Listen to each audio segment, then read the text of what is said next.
do you think about a prophet that all the prophecies he ever gave were so accurate and precise, and none of his words ever fell to the ground?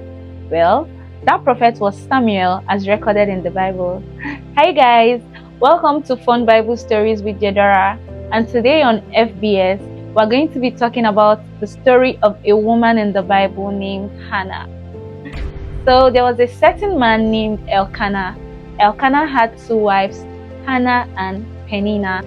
Peninnah had many children, and Hannah, on the other hand, had no child. She was a barren woman, and this obviously made her so sad and depressed. But her co-wife Peninnah did not make matters easy at all. Peninnah would always curse her out, laugh at her, make mockery of her for not having children, and Hannah would always cry. She was always sad. But her husband Elkanah was a very loving husband. He always tried to console her, make her not to feel bad for not having children.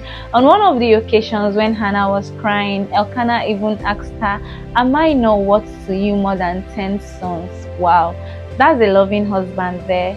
The Bible recorded that every year, Elkanah and his family went to Shiloh to make sacrifices at the altar of God. So on one of the occasions, they had gone to Shiloh, and after, Hannah refused to go back.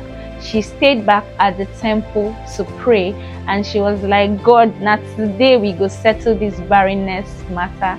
Hannah, with a very heavy heart, she couldn't even, pray out her prayers in words. She was muttering the words in her heart, and she made a promise to God while she was praying that if God gave her a child, she was going to return the said child to God to serve at the temple.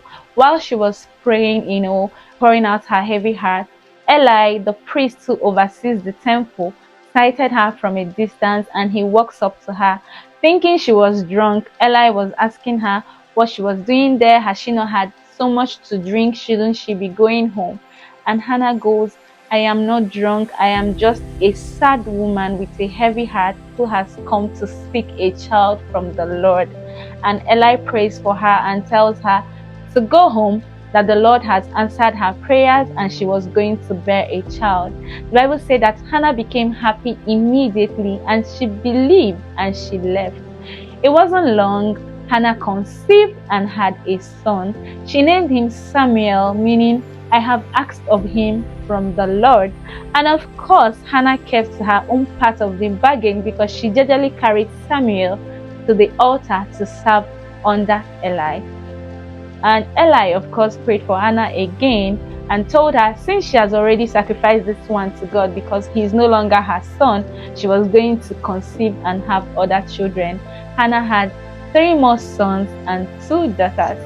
And this brings us to the end of Hannah's story. I hope you learned a thing or two from this wonderful story. I'll share with you what I learned, and I hope you share yours too in the comment section.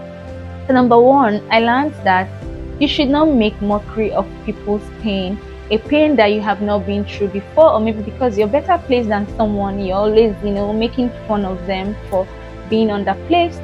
You shouldn't make fun of people's pain. Secondly, I also learned that Elkanah was a very loving husband. Irrespective of the fact that Hannah didn't have any children, Elkanah loved her regardless. He was even trying to make up for 10 sons. Can you imagine?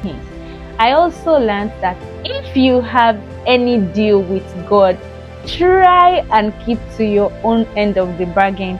Remember all these times when you're so depressed with a heavy heart and you're believing God for something, you're praying, "God, if you do this for me, I'm going to do this, I'm going to do that," and boom, God answers that prayer and you disappear. Better come back and fulfill all the promises you made to God, because he will always keep to his own part of the bargain. And lastly, I learned that you should always listen to your prophets and take their words for it. Imagine when Eli had told Hannah that she was going to have a son and she had an iota of doubt in her heart. But the Bible said she was happy and she believed immediately. So guys, this brings us to the end of Fun Bible Stories with JAYDORA today. Don't forget to like, comment, share, and engage. See you next time. Until then, keep reading your Bibles.